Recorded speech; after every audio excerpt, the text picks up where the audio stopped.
Y el gran placer nuestro es ahora tenerlo aquí a Jorge Giesecke. ¿Quién es Jorge Giesecke? Él es licenciado en Administración de Empresas y en Ciencias Contables y estudió en la universidad más antigua del mundo, la de Bolonia en Italia, Economía Agrícola. ¿Cómo te va, Jorge? Muy bien, Bruno, un placer. Un placer y un privilegio estar contigo. El privilegio. Un ícono de la comunicación, imagínate, realmente. Por favor, yo soy el que tengo el privilegio de que estés con nosotros, Jorge Giesecke. Y vos tenés un hijo que también está en los medios. Sí, Jorge Giesecke. Hijo, él dice, papá, ¿por qué me llamaste Jorge? Y de verdad, sí. él es mi hijo, está en los medios de comunicación desde muy joven, Sí, apasionado de la radio. Sí. Y ahora acaba de volver de Londres, donde hizo su máster en comunicación y desarrollo, nada menos que en la LSE, tuvo esa oportunidad, ¿verdad? Che. Bueno, sí, lo conocimos estando en Aspen, estando en Venus y en Aspen, lo conocimos a él. Es un chico fantástico, Jorge Giesecke, y también lo vemos en televisión de tanto en tanto, ¿verdad? Exacto.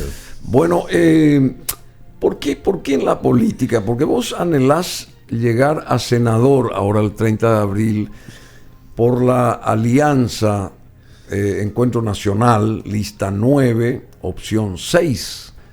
Acá el doctor sería o licenciado Jorge Giesecke. ¿Por qué en la política? Porque, discúlpame que te insista, porque la primera vez que te veo así en este rubro de la política, porque siempre son aquellos que están en la política siempre están muy visualizados, digamos, y en el caso tuyo como que estás despertándote en esto. Y me vas a corregir porque me decís, fuera de micrófono me dijiste que hace rato estás en política. Claro. Mira, esta es mi primera incursión electoral, digamos. ¿Verdad? Sí. Pero, Bruno, yo a los 15 años estábamos en la formación de la Academia Literaria del Cristo Rey, por ejemplo. Sí, ¿verdad? claro. A los 19 años ya era un dirigente importante en el movimiento independiente universitario. A los 21 años, con 21 años, fui perseguido, caí preso, fui sujeto a muchas torturas, estuve varios meses preso. O sea que tengo una militancia muy larga. En la época del régimen, en la época del régimen, exactamente. Sí. Y después un poco traté de canalizar todo mi conocimiento, mi experiencia en el ramo de la producción. ¿Sí? Yo fui uno de los fundadores, fui presidente de la Unión de Gremios de la Producción, hoy el gremio más importante de los productores. Fui presidente de Capeco. Vos fuiste presidente de Capeco. Sí, fui fundador y primer presidente del INBIO, por ejemplo. ¿Qué es el INBIO? El Instituto de Biotecnología Agrícola. Es el más importante que hay hoy en Paraguay funcionando, ¿verdad? Bueno, y después desarrollé una tarea, entre comillas, intelectual, digamos, durante casi ya 30 años en Denden, Desarrollo en Democracia, donde también soy socio fundador y miembro del Consejo Directivo hasta hoy, ¿verdad? Un poco hoy con permiso por mi carrera electoral, porque es lo que corresponde, ¿verdad? O sea que tenés un background extraordinario vos, Jorge Giesecke, que te felicito por toda esa formación, esa cultura y toda esa incursión en un montón de cosas y campos. ¿Y cómo vos estás viendo como ciudadano, como paraguayo, el funcionamiento del país?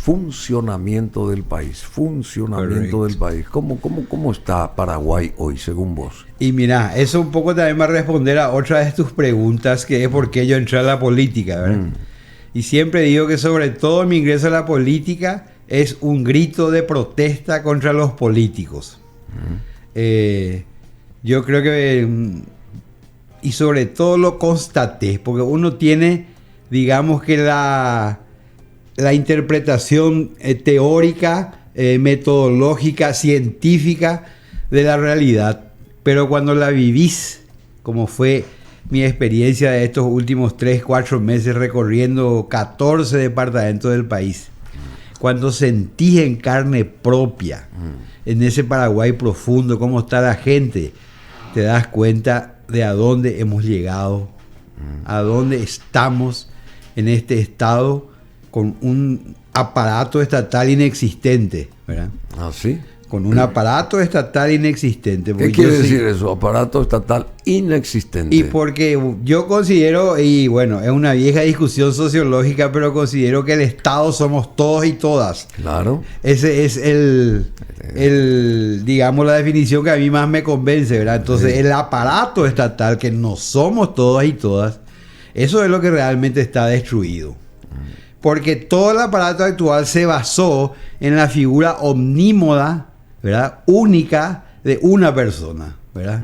Eso fue en los últimos 70 años, porque no fue solamente Stroessner, ya lo fue Morínigo, que también fue un gran dictador, ¿verdad? Y bueno, y hoy tenemos el resultado de lo que es haber mirado casi pasivamente, como yo digo, de la mayoría de la clase intelectual, a dónde hemos llegado. Bueno, pero tú lo has dicho casi pasivamente. ¿Y qué hizo la oposición o la sociedad en su conjunto en estos últimos 34 años? Claro.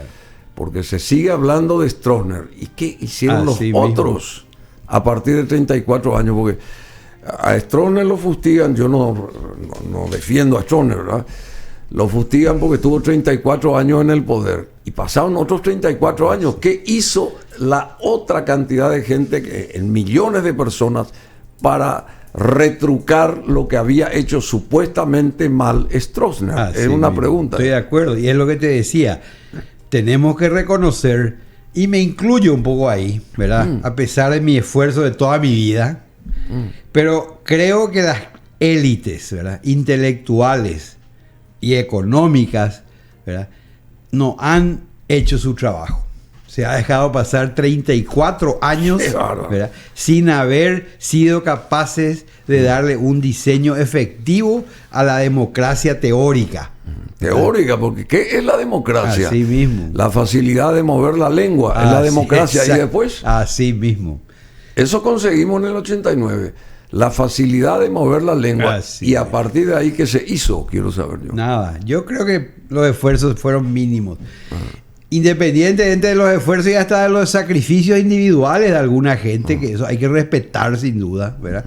Pero yo digo que como sociedad no fuimos capaces de construir nada, ¿verdad? También creo que es producto de un proceso, ¿verdad? Sí, ya sé. Pero yo creo que hay que hacer un mea culpa importante. Pero si se toma como licencia que pasen 3 décadas así nomás para otear el horizonte tranquilamente y no hacer nada, efectivamente quiere decir que tenemos que esperar que llegue el año 3000 para ver más o menos los que están acá en la faz de la Tierra. Nosotros ya no vamos a estar para ver algún cambio. No sé si me explico. Totalmente. Y eso es otra respuesta también a tu pregunta: ¿por qué yo me metí en política? Sí, ¿por qué te metiste? ¿Por esto? Porque no soporto más. Estoy harto.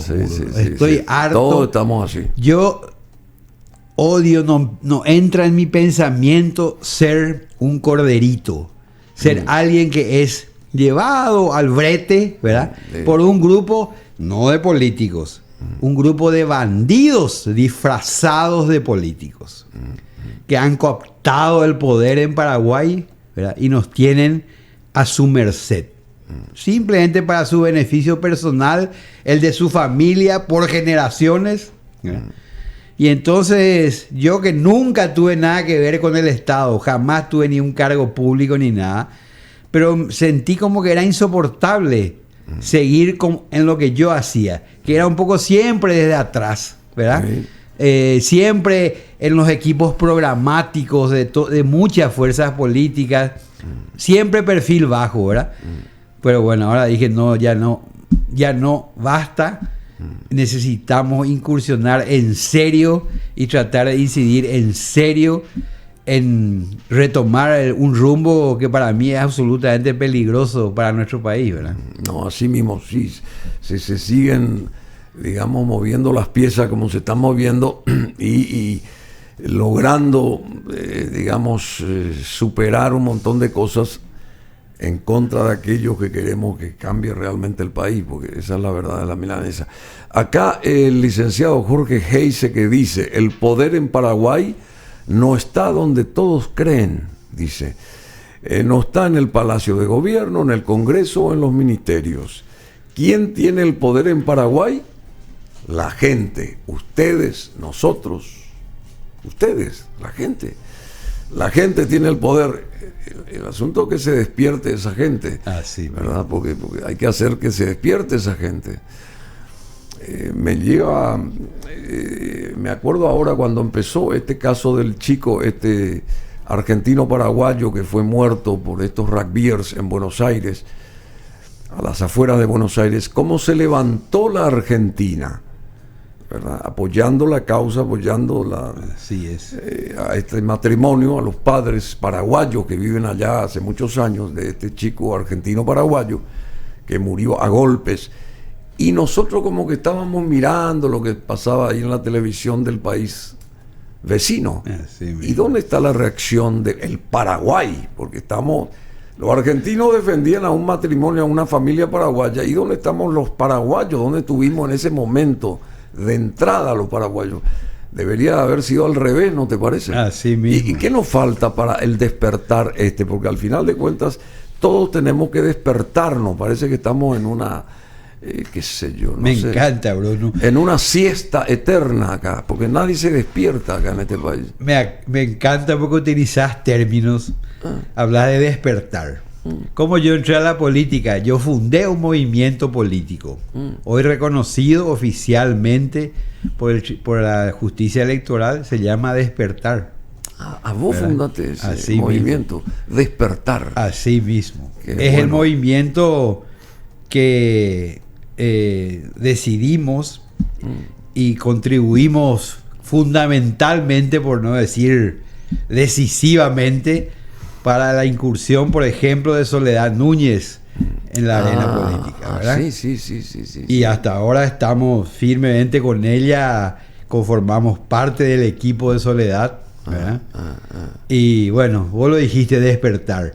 Ese poder que realmente tiene que estar en el pueblo y que fue mucho tiempo capturado, fue cooptado, te repito, por bandidos disfrazados de políticos, va a despertar. Bueno, y hay que superar a despertar. Hay que superar a los bandidos. El asunto, qué pasos dar para eso.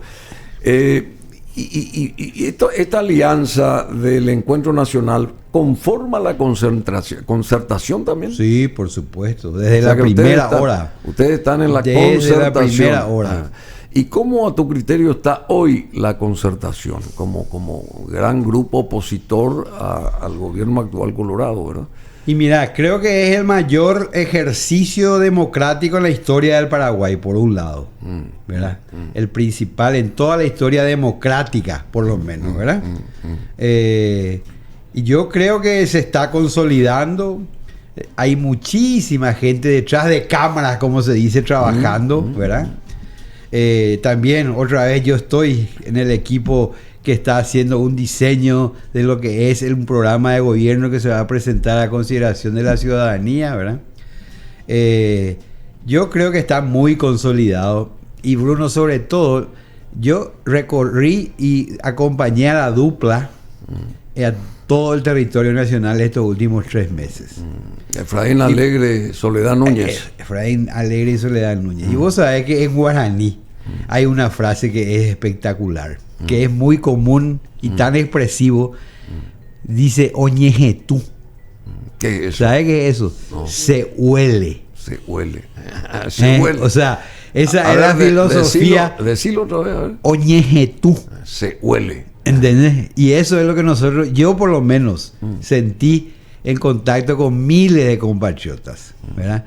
Entonces, se huele que el cambio llega, Y yo creo que eso, a esta altura, es imparable, es una realidad. Hay que asumirla y prepararse para la responsabilidad que eso significa. Sí, porque no es llegar nomás. Así mismo. Es fácil llegar. Así mismo. Es fácil llegar, porque con dinero, con qué sé yo, vos podés llegar. ¿Y después qué pasa? Así mismo. Bueno, y ese contacto con la ciudadanía ahí en el Paraguay profundo, qué sé yo, ¿qué despertó en vos, utilizando esa palabra despertar? ¿Qué despertó en vos? ¿Qué sentiste? ¿Qué oliste vos? ¿Qué quiere la gente? Mira, yo creo que la gente está deseando algo mejor. Y en general la gente quiere un cambio, no sabe por dónde tendrá que venir el cambio. Así mismo. Pero quiere un cambio. Parte de su realidad que es dura, que es durísima, ¿verdad? Que es, por ejemplo, los padres haciendo el sacrificio de como sea conseguir dinero para que sus hijos estudien, para poder pagar la universidad privada, porque la universidad pública no está presente en prácticamente ningún lado, ¿verdad? Y la frustración que significa haber invertido todos sus pequeños ahorros en esa educación de su hijo. Sus hijos tienen el título en la mano y no tienen trabajo. No tienen trabajo. ¿Y cómo se lograría, hipotéticamente, o bueno, en realidad tiene que ser un denominador común llegar a ese momento, a esa instancia, a ese estadio? ¿Cómo se lograría revertir eso y hacer que la juventud tenga trabajo, que se interese en la parte de la formación, del estudio, del trabajo, de la responsabilidad, del patriotismo? Porque acá no olvidamos, no es solamente tener la libertad, que tenemos que saber qué es la libertad también, y qué necesitamos para ser libres, porque tenemos que no solamente ser libres, sino también reencauzar nuestras propias apetencias para una libertad genérica para todos por igual. Y después también la cuestión del patriotismo que se perdió, Jorge Geise, que antes teníamos mucha formación en los colegios, somos más o menos contemporáneos nosotros, pero antes estaba la educación cívica, esto, lo otro, que se perdió totalmente. Se cantaba el himno, ahora ni se canta el himno. Así mismo. Mira, nosotros... ¿Cómo rever toda esta historia? O sea, ¿cómo comenzar a rever, a despertar? Así mismo. Imagínate, yo vengo de una familia, Bruno, mi abuelo fue cuñado, sus cuñados fueron 3 presidentes de la República. A ver, citalos. ¿Verdad? Eduardo Scher, José P. Montero, sí, y Félix Paiva. Sí, Félix Paiva, sí. El único ciudadano paraguayo hasta hoy presidente de los 3 poderes del Estado, hasta hoy, ¿verdad? Hasta que hoy, todos saben el quilate profesional de Félix Paiva, ¿verdad? Creo que y la mayor biblioteca del país, entre paréntesis, que fue donada a la universidad, a la Biblioteca Nacional, y hoy está hecho pelota, por hablar mal y pronto. Así nadie cuida de eso, nadie sabe. Claro. Un desastre. Ayer o antes de ayer leí algo de Félix Paiva acá. No sé claro, fue su aniversario. Viste. Fue su aniversario de nacimiento, que nació, imagínate, en Cazapá. En Cazapá. Junto con Eduardo Scher, los 2 tíos abuelos míos nacieron en Cazapá, un lugar que imagínate en aquella época absolutamente olvidado, ¿verdad? Y de ahí salieron y se convirtieron en líderes nacionales importantísimos, ¿verdad? Eduardo Scherer. Exactamente. Ayer estuve con Celia Escobar Scherer, entre paréntesis. Es pariente. Bueno, sí. y tu otro apellido, Jorge Geise, que ¿cuál? Velázquez. Mi otro apellido es Velázquez. Sí. Velázquez del famoso profesor. No. Eladio Velázquez. No. Mi abuelo era de Villeta. ¿Sí? Exactamente. Un comerciante importante en Villeta, que después se vino a Asunción. Y ahí le conoció mi mamá, mi papá, y ahí nació el romance y la historia. Bueno. Decime, ¿y cómo se revierte esta historia, digamos, de cómo estamos? Sabemos ya cómo estamos, porque ya tenemos que ir para adelante, mirar un poco hacia adelante, otear el horizonte, sacar el árbol de enfrente y vamos a mirar el bosque. ¿Y cómo podemos empezar a dar esos primeros pasos según vos? Supongamos que llegue la concertación al poder.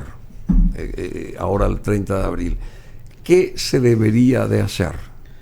Mira, yo parto de una base fundamental y que es el respeto a la Constitución.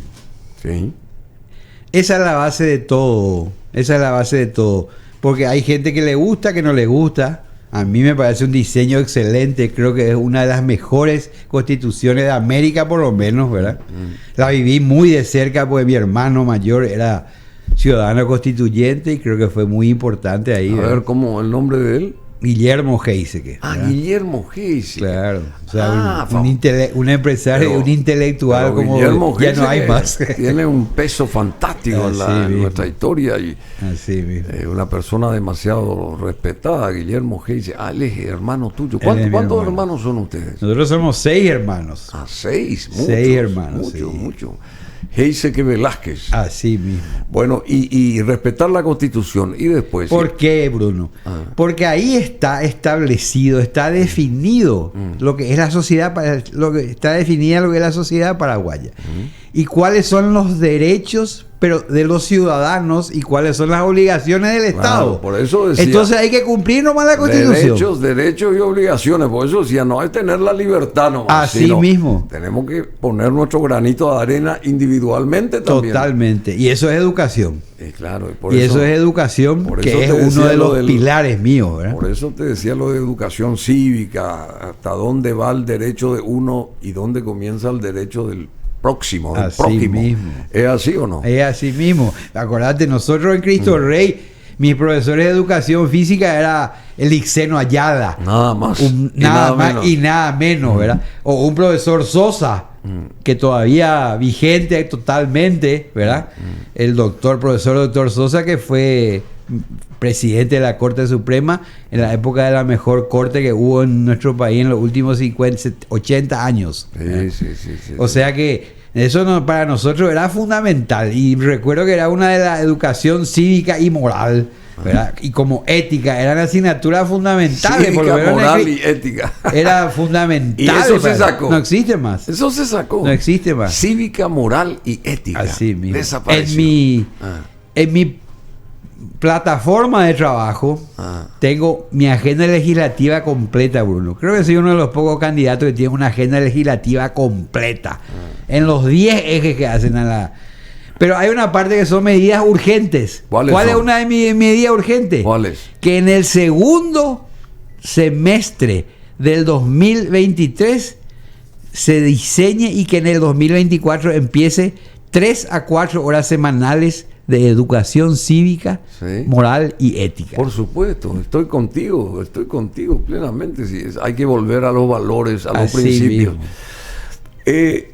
Y tocaste lo de la justicia, o creo que dijiste algo de la justicia o del poder. ¿Cómo está nuestra justicia hoy? ¿Y por qué está en estas condiciones tan lamentables y tan empantanadas, si se quiere? Porque estamos, no sé...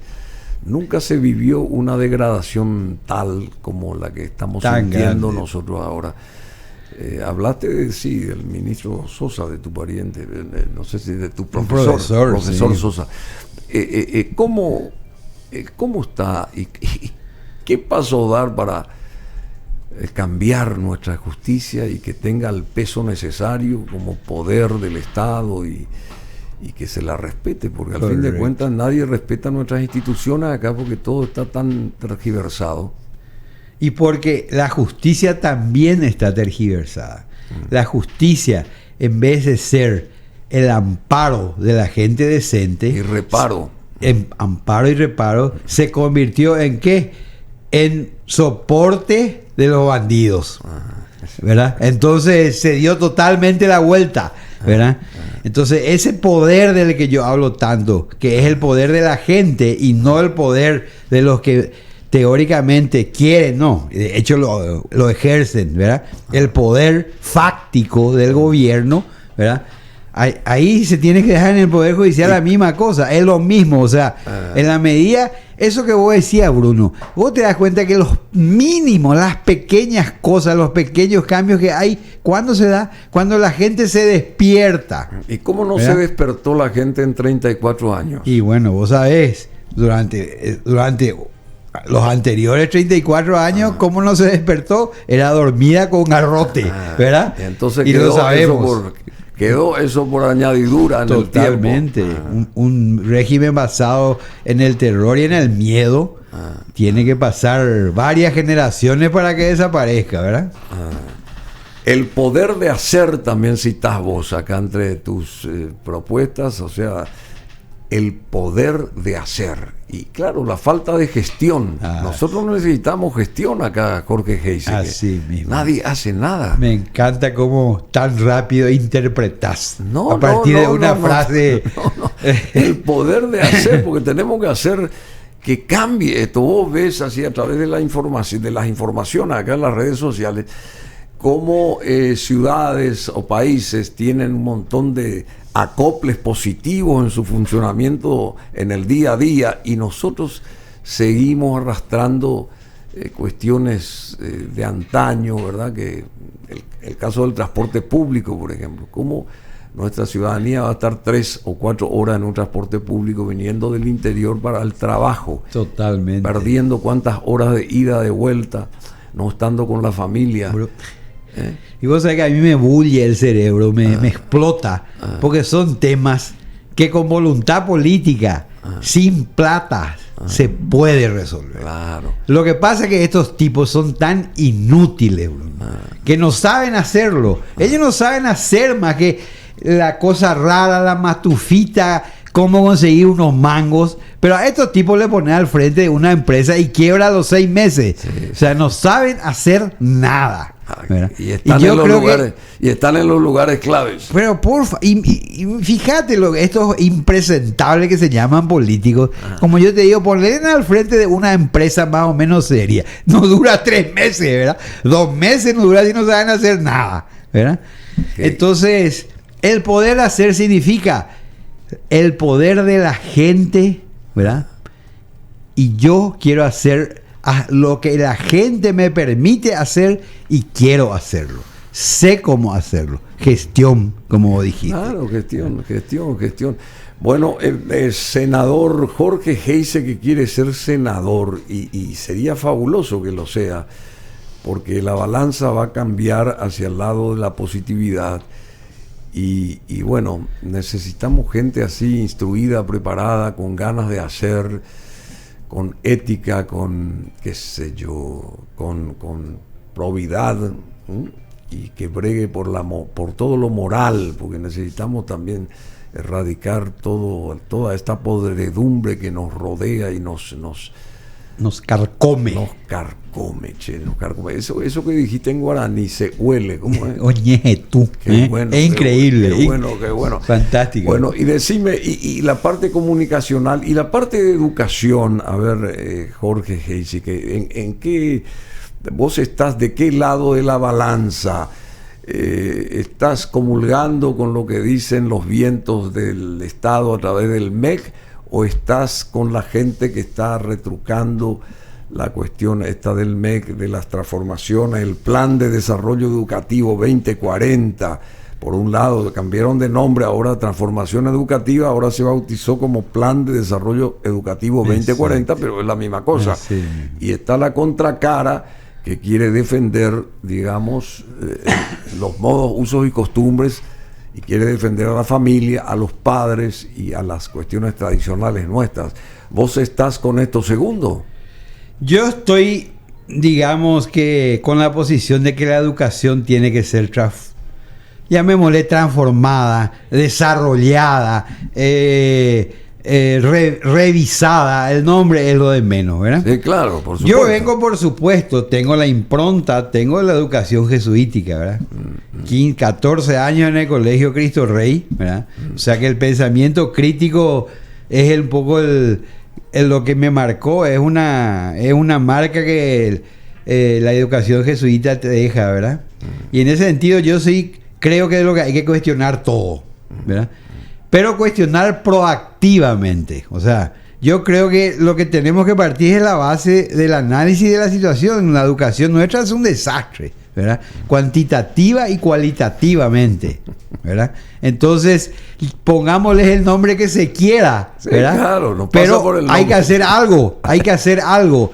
Y lo que no quiero es que todo un proceso tan importante que hay que iniciar urgentemente nos pongamos a discutir sobre el tema de género, Claro. No es lo importante, ¿verdad? No es lo importante y no puede trancar todo el resto esa discusión. Entonces, los que están a favor y los que están en contra, por favor entiendan, no es su momento. Claro. No es su momento. Es la propia educación la que tenemos que hacer. Por supuesto, tenemos que ver qué hacer con nuestros maestros, donde hay verdaderos mártires, pero también vemos que el 80% no pasa los exámenes de suficiencia, ¿verdad? O sea, ahí nomás ya hay luego un universo de cosas que hacer, ¿verdad? Bueno, y después, y nuestra ciudad, Jorge. Ay, Dios mío. Dios mío. Vos naciste en Asunción. Yo nací en Asunción, en el microcentro. ¿Y cómo era el microcentro cuando vos tenías esos años? Imagínate, yo... Nací en Encarnación, pero bueno, de meses vine ya a Asunción. Sí. Y vivía como hasta ahora. Hoy tengo mi PC ahí, en lo que era la casa familiar, a una cuadra de la Plaza Italia. Sí, claro. Entre la Plaza Italia y el Colegio Cristo Rey. Ahí en el medio está mi casa. Detrás, ¿verdad?, de la iglesia de la Encarnación. Exactamente. Más o menos. Y bueno, ¿y cómo, por qué estás tan en ruinas nuestra ciudad? Porque antes era mejor Asunción, ¿verdad? Bueno, vos lo dijiste y me lo hace decir a mí, pero vos ya lo dijiste. Porque son inútiles. Sí. No sé qué se está esperando para sacar una ordenanza, una ley que diga, el que quiera poner un comercio en el nuevo, en el centro, no va a pagar impuesto por 5 años. Ni un impuesto. Claro. Ni un impuesto. Si total, de todos modos, ahora no se recauda nada. Entonces, por lo menos reactivas, ¿verdad? Y decirle, no vas a pagar ni un guaraní de ningún tipo de impuestos si te pones a trabajar en el microcentro. Claro. O si querés construir algo. El impuesto a la construcción, Bruno, es terrible. No se sabe, pero cuesta una fortuna. 0 impuesto a la construcción. 0. Porque entre no recaudar nada, como es ahora, y no recaudar nada, pero haciendo cosas, sentido común mínimo nomás, ¿verdad? Bueno, y ahora como no hay nadie en el microcentro, es el momento para revertir ese centro. Totalmente. Primero metiendo los cables ahí en las veredas, sacando todos esos cables, ¿verdad?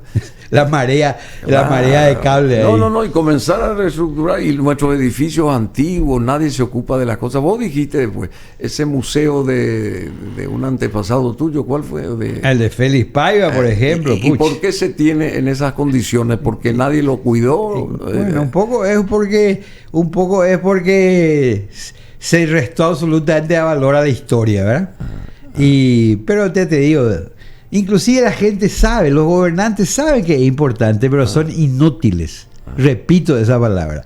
No saben cómo hacerlo. Entonces, aunque sea así, no es por interés o por convicción, que entiendan nomás que tienen que dar un paso al costado y que venga gente que cree que sabe cómo hacerlo y que puede hacerlo. Bueno, importantes campañas necesitamos nosotros levantar la bandera a favor de Paraguay respecto a Itaipú, por ejemplo. ¿Cuál es nuestra posición y la tuya en este caso respecto a Itaipú? ¿Qué vos querrías aportar acá? ¿Cómo se debería manejar esta historia? Yo creo, en Itaipú también, como creo que en todos los temas nacionales, tengo una visión muy clara. A ver. Que es la mía, compartida con mucha gente, ¿verdad?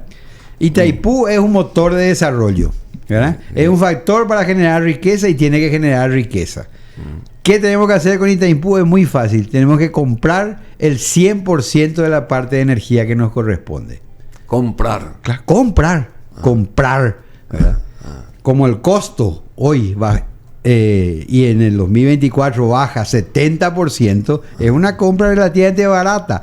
Son 1.300 millones de dólares comprar los 55 gigabytes que produce al año Itaipú, nuestra parte.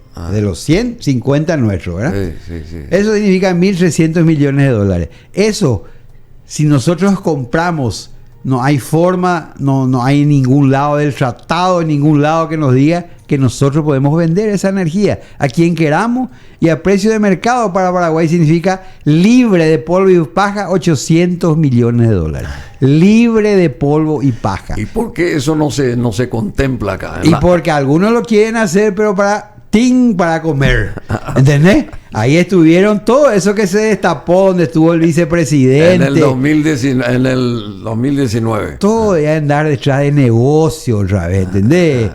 Encima el negocio donde no es tu plata y vos tenés que ganar sin ningún costo, sin ningún riesgo. ¿verdad? Sin ningún riesgo. Y ahí eso fue puro negocio. Se fue detrás de ese negocio porque es evidentemente que es fundamental, que es importantísimo, que es bueno para el Paraguay y que son los 7, 8, 9 y hasta 10 años que tenemos para usar esa energía. Todavía de luz. Todavía de luz. Y ese en 7, 10 años son $7.000 millones, Bruno.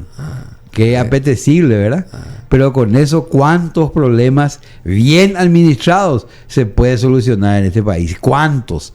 A eso hasta que llegamos a dentro de 10 años, cuando tenemos que tener utilizada toda la energía que producimos, y ya tendríamos que estar en otra cosa. Ahora ya hay que empezar a pensar en otra producción energética. Totalmente, digamos, totalmente. Fuera de lo de Itaipú específicamente. Así mismo. Bueno, Jorge Heise, que muy interesante, che. Entonces el poder lo tiene la gente, no lo tiene el que está en el palacio, ni los congresistas, ni en los que están ahí en los ministerios, sino ustedes y nosotros. La gente es la que tiene ese poder. Acá sostiene Jorge Heise que quiere ser senador, estar en un curul ahí en la Cámara Alta a partir del 30 o específicamente del 15 de agosto de este 2023. Él conforma la Alianza Encuentro Nacional, lista 9, opción 6. Es así mismo. ¿Algo más que quieras decir? A ver. Nada, Bruno. Acá tenemos una cámara. Insistir en lo que vos dijiste. El poder lo tiene la gente. Y eso se quiere disimular, se quiere ocultar. No quiere que nos demos cuenta que acá, en la punta del dedo, nosotros tenemos el poder. Debemos ejercer ese poder para llegar a mejores días para nosotros, para nuestros hijos, para mis nietos, en ese país soñado en el que yo quiero que vivan ellos. Y ustedes tienen la posibilidad de hacerlo y tienen el deber de hacerlo. Ejerzamos el poder que la democracia nos da. Bueno, muy bien. Y la parte de la izquierda en esta cantidad de cartas de la política acá que las tiramos, las cartas sobre la mesa para ideologizar cuestiones. ¿Qué poder tiene la izquierda hoy en Paraguay desde tu visión? Ninguna. Yo creo que ninguna. Poder ninguno. ¿Ah, sí? ¿Tiene fuerza la me izquierda? Siento muy cómodo opinando porque mis amigos de derecha me dicen que soy medio zurdo. Y mis amigos de la izquierda me dicen, no, Jorge es un gran conservador. Entonces me siento cómodo porque quiere decir que estoy en el medio, ¿verdad? Pero sobre todo creo que porque no es tiempo de ideología, ahora es tiempo de gestión, es tiempo de acción, ¿verdad? Claro. Hay tiempo de gestión y acción, se durmió mucho ya. Demasiado cosas ahí que son, repito, Bruno, me rompe la cabeza porque miro y son tan fáciles de hacer y no se hacen. Entonces, yo creo que no es momento de hablar de ideología. Creo que hay... Y coste que no le resto importancia a hablar de ideología, ¿verdad? Yo soy un autodidacta prácticamente en ciencias sociales, me quemé los ojos estudiando durante 40 años, ¿verdad? Estudié mucho realmente y estudié mucho ciencias ideología sociales, claro, o sea, pero también ciencias contables, ¿verdad? Así mismo, pero toda mi vida estudié muchísimo, no sé, desde filosofía, economía por supuesto, pero transité por antropología inclusive, ¿verdad? Soy un apasionado de la historia. Entonces yo creo que es el momento de la acción, o sea, no es el momento del análisis y del debate ideológico, porque Paraguay está, no es que estamos en desarrollo, estamos en ¿cómo sería lo contrario de desarrollo? En decadencia una permanente. Involución absoluta, sí. Entonces, hagamos lo que tengamos que hacer, ¿verdad? Y cada uno, por supuesto, y creo que, repito, es importante la ideología y que cada uno creo que tenemos que ser fieles a nuestros principios si son claros y son producto de un análisis riguroso, pero no es el momento. Definitivamente no. Bueno, muchas gracias. Jorge Giesecke, futuro senador por la Alianza Encuentro Nacional, lista 9, opción 6. Saludos a la familia. Gracias, Bruno. Un placer. Y a las órdenes. Un privilegio y bueno, un espacio tan importante como este. Agradezco el espacio. Saludos a todos. Por favor, tenés que volver acá, Jorge. Tenés tiempo. Así que tenemos 2 meses y algo y tenés que regresar. ¿Te parece? Fantástico. Bueno, vamos a la música.